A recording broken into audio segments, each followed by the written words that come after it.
Bien, lo que prometíamos en las últimas horas, cumplimos y es poder charlar con Juan Carlos Eiras para hablar de Fieldot, saber cuál es la situación, el momento y obviamente cuál es el futuro inmediato. Juan Carlos, ¿cómo le va? Qué gusto saludarlo. No, el gusto es mío. ¿Cómo estás, Carlos? Un Bien, gusto. bien, muy bien.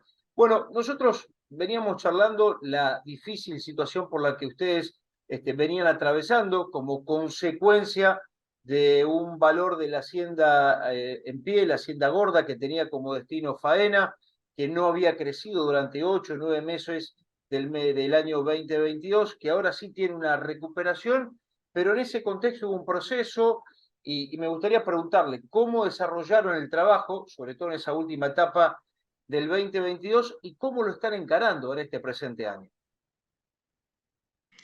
Sí, claramente lo que acabas de describir es la realidad de los hechos, de lo que nos sucedió, que nos ha pasado otras veces, pero nunca en la magnitud a través del tiempo como esta vez, ¿no?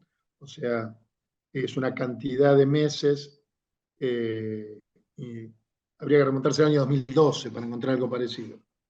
Entonces, la realidad es que, como dijimos varias veces durante el año pasado, la invernada tuvo una sobreexpectativa, llamémosle así, allá en febrero, marzo y abril del año pasado, llegó a valores máximos históricos, validados en esta frase la reserva de valor y en todas Sí. estas situaciones que en muchos casos fueron ciertas, la gente, los colegas productores no querían quedarse con los pesos y validaron valores en pos de pensar un poco que esto era un fenómeno creciente y también acompañado por la inflación, que la inflación sí estuvo, pero lo que no estuvo es el acompañamiento del precio, de la evolución del precio del gordo, ¿no?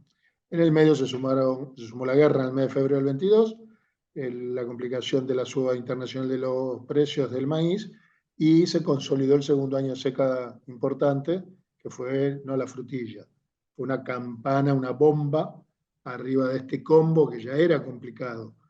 Con lo cual tuvimos, podemos decir que de los 8 meses, 4 con niveles de pérdida crecientes, llegando a valores absolutos importantes, 30, 40 mil pesos de pérdida por maquillón o por mollito. Y bueno, y acá se dan las injusticias y las asimetrías de un país con 100% de inflación y descontrolado. O sea, aquellos que pudieron y quisieron tomar la decisión de mantener posiciones en Hacienda, eh, llegaron a la orilla, digámoslo de alguna manera, Claro, que al periodo de suba actual. Después están otros que perdimos capital de trabajo y claro. llegamos con lo que nos quedó. Y desgraciadamente tenemos un grupo importante de empresas que no, por decisión y por necesidad, tuvieron que salir al negocio, que es el daño enorme en ganadería, ¿no? O sea, un productor menos es casi reemplazable, o sea, no, es muy difícil volver a entrar. Si se fue dañado en ese momento, imagínense cómo hace para entrar con los precios nuevos. Sin duda. Juan, usted mencionó algo con respecto a lo que había sucedido allá por febrero o marzo del año pasado. Yo recuerdo que en ese resguardo de valor que usted mencionaba, aparecían nuevos actores que veían en la ganadería, siempre y cuando acompañara la inflación, la lluvia hubiese llegado, etcétera, etcétera, etcétera, una alternativa.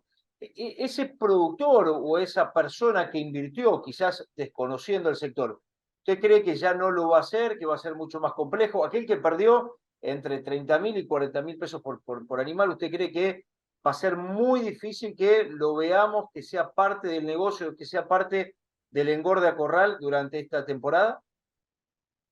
Desde la lógica te contestaría que no, no debería o no debiera estar en esta temporada, porque el periodo de recuperación de toda esta situación va a ser muy largo. Claro. Estamos en un año electoral, con lo cual tenemos los anuncios del lunes, que, a ver, para graficarlo rápidamente en uno, llevar precios cuidados a 18.000 toneladas mensuales de las 6.000 de la vez pasada, es el 27% de la carne que faena la industria exportadora. Claro. Entonces, y a esos precios, que bienvenido quien los pueda aprovechar como consumidor, eso es menos precio en ovillo. Eso ponerle la tapa a un montón de cosas. Con lo cual, los árboles, digo siempre yo, no crecen hasta el cielo, las Mm. uvas tampoco, y muchas las uvas con intervencionismo estatal. Entonces, en un año de elecciones, intervencionismo va a haber, todo el necesario que considere el gobierno o el equipo económico de este gobierno, La naturaleza nos va a traer agua de a poco, a unas zonas más, en otras menos, pero nos trae pasto de otoño, ya no nos trae las pasturas estivales. Y venimos trabados. El año pasado veníamos bien aquellos productores mixtos porque venían de una buena agricultura. Este año van a quedar ya en una posición diferente. Ya no están los insumos pagos para la próxima como veníamos. Entonces, uno imagina que no tendría ese jugador ocasional o en busca del negocio participar de este ciclo. Pero bueno, insisto, las decisiones son individuales y la Argentina es muy cambiante. Sí creo que el discurso sano que técnicos y consultores han volcado durante estos últimos 2 años, bueno, debe ser repasado y leer el archivo para darse cuenta de que no se puede generar un estímulo o una sobreexpectativa que nos vuelva a llevar a la misma posición, porque en definitiva, en la primavera, más allá de todo, bajó porque sobró. Entonces, ¿por qué producir para que sobre? No tiene sentido. Juan, la ganadería, o por lo menos aquellos que toman decisiones con respecto a la ganadería, nos han dado sorpresa en los últimos 10 o 15 años. Tenemos una recomposición del valor de la hacienda gorda, la hacienda en pie. Recomposición que debió llegar mucho tiempo antes para no encontrarnos con este escenario. Pero cada vez que el precio de la hacienda sube, crece, en este caso recomposición de valor, pasa a ser obviamente en el traslado etapa de los principales diarios. ¿Usted cree que puede haber alguna restricción teniendo en cuenta esta suba, que puede haber algo que aparezca en los próximos días, próximos meses? Insisto en lo que usted también marca, ¿no? En un año muy particular como es un año de elecciones. Mira, bien fresquito porque hace un rato en reunión de la Cámara de Feedlot se estuvo trabajando el tema. Bueno, la primera restricción, claramente la que expliqué, que sucede Sí. con el anuncio de lunes, eso va a traer un efecto. Y después creo que al gobierno, más allá de todo lo que uno no comparte y permanentemente plantea la no intervención, yo creo que es un momento donde el gobierno, cualquier esfuerzo que haga, lo tiene que focalizar en la demanda y no dañando nuevamente la capacidad productiva de la oferta. Claro. O sea, es muy de corto plazo poner más barreras que hagan que el precio nuevamente nos ponga en una situación de producir que los costos superen el valor de venta. Entonces, insisto, lejos de cualquier estímulo intervencionista, pero si va a gastar unos pesos y de la soja 2 y de la soja 1, como ha hecho con los pollos y con los cerdos, que los ponga el consumidor necesitado. Hoy los mecanismos electrónicos están al alcance. O sea, preferimos que ayude a aquel que está con los recursos muy limitados y no que dañe el aparato productivo nuevamente después de semejante problema climático y del negocio en sí por los precios, ¿no? Pero si el sildo necesita algún tipo de ayuda desde su punto de vista, ¿cuál sería? Por lo menos no a la intervención y un trabajo mucho más ordenado, tranquilo y previsible. ¿Con eso alcanza o necesitaría algo más? No, con eso alcanza. O sea, la espalda nos quedó tan curtida después de estos 8 meses que, que solo con que nos dejen, con que nos dejen trabajar tranquilo es suficiente. Nos tenemos que recomponer. A ver, vamos a encarar un año sin silaje. Claro. Tenemos la mitad de la semilla en el galpón porque no lo pudimos sembrar y la otra mitad seca con una plantita de 80 centímetros en el campo. Claro. Son muchas situaciones que hay que afrontar. Entonces, por eso decimos no al intervencionismo. Y otro tipo de ayuda no tiene ningún sentido. Es un país que tiene otras preocupaciones mucho más importantes. Y la realidad es que vos bien decís, al ser una recomposición, que vos fíjate que si hacemos la cuenta en términos absolutos, todavía no hemos llegado al valor de equilibrio cerrando febrero. Nos faltan como 100 pesos más el kilo vivo, por lo menos. Con una nueva Pero no, inflación del 6% en enero, ¿no? claro, exacto. Y la de febrero afectada justamente por la suba de la carne, Sí, con sí, un sí. punto y pico más que va a tener por la carne. Entonces, esto se termina acomodando. Claro. Pero la oferta de ganado, sabemos, no hay recomposición inmediata posible. Claro. El ciclo es mucho más largo, aún con el feedlot que lo ha cortado. Juan Carlos, en este contexto tan difícil que han tenido que atravesar en estos últimos meses, ¿han quedado algunos filos al margen que no han podido seguir trabajando como consecuencia de esta realidad que usted plantea? Digo, y quizás alguno más chico que haya dicho, bueno, no, hasta acá, más de esto no puedo perder. Vendo, salgo y la sensación es que aquel que sale le va a costar mucho poder regresar, poder retornar, ¿no?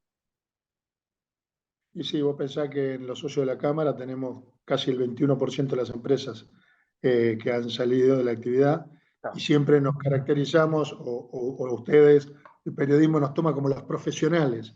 Si en el rango de la punta de los llamados profesionales Claro. tenemos ya el 20% de esas paradas, el universo general, que es el doble al menos, tendría que mostrar, copiar o esto o más aún. La realidad será otra situación. La recomposición del precio del gordo de este último mes se copió, se pegó en forma directa a la invernada, cosa que no es buena, no es lo que esperábamos. Era inocente pensar que la invernada no iba a reaccionar, pero la verdad que reaccionó casi antes que la suba al gordo. O sea, se pagaron precios nuevos en remate, yo se lo he dicho a colegas, en remate físico. Estás pagando por un precio de todavía no vendiste una sola jaula de gordo al precio nuevo, pero bueno, así somos, ¿no? Lo cierto es que o sea, cambiaron los valores, la magnitud, y cambió algo que es importante, que el precio de venta logra cubrir el costo de producción del kilo en el feedlot, que era lo que no nos estaba pasando. Pero el resto del negocio sigue siendo así, finito, por el valor de la reposición del ternero, ¿no? Juan Carlos, ¿en qué número estamos con respecto a encierre? Digo, ¿con qué volumen, con qué cantidad, si lo comparamos inmediatamente año atrás o en los últimos meses, a partir del muy buen dato que ustedes generan desde la Cámara? ¿Qué números manejan? No, el número es importante, hay mucha hacienda cerrada. Estamos hablando seguramente a mitad de febrero de un 60, 60 y algo, más o menos 2.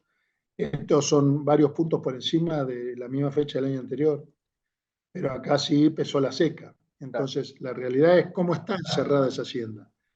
No es un ciclo continuo de compra quincenal, semanal o mensual según el tamaño del filotero, del engordador. Aparentemente estamos saliendo de una retención de gordo, todos los que tratamos de aguantar en busca de que llegue precio, con una parte, y tenemos nuevo o con pocas semanas el arranque de la otra mitad. Digamos que normalmente el feedlot rota en el orden del 25% mensual, el promedio de 4 meses de engorde. Bueno, da la impresión de que hay gordo saliendo retenido y hay todavía un estiramiento, un bachecito para recuperar oferta. Pero bueno, ya estamos de cara a la zafra ternero, con lo cual el llenado va a ser seguramente normal, porque la condición de que cuando uno vende debe comprar o estar comprado no cambió, porque el peso desgraciadamente se sigue destruyendo. La última, agradecerle por este buen rato. ¿Es optimista con respecto a lo que viene, teniendo en cuenta lo que usted plantea? Habrá que trabajar mucho con campos que obviamente no se van a recuperar, pero que obviamente la demanda externa solicita, pide nuestra mercadería y obviamente que a nivel internacional, como consecuencia de la fuerte presión de lo que demanda el mundo, focalizan en lo nuestro. ¿Usted cree que es optimista con respecto al corto plazo o recién a un mediano o largo plazo cree que esto se puede recomponer y acomodar? No, esta vez yo soy optimista por naturaleza, y quien, como vos, interrelacionamos hace varias décadas, es mi esencia. Pero no, yo creo que es un año de mucha prudencia. El otro día también decíamos, es un año para trabajar al 80%, al 70% de lo que uno hizo. Hay que recomponerse, hay que sanarse, hay que asumir riesgos acotados. El futuro está claro y es bueno, pero es el mediano y el largo plazo. El corto plazo, con el daño que sufrimos, con el año electoral, como dijimos, con un clima que se va a recomponer, pero en forma todavía bien errático. Bueno, vamos despacito.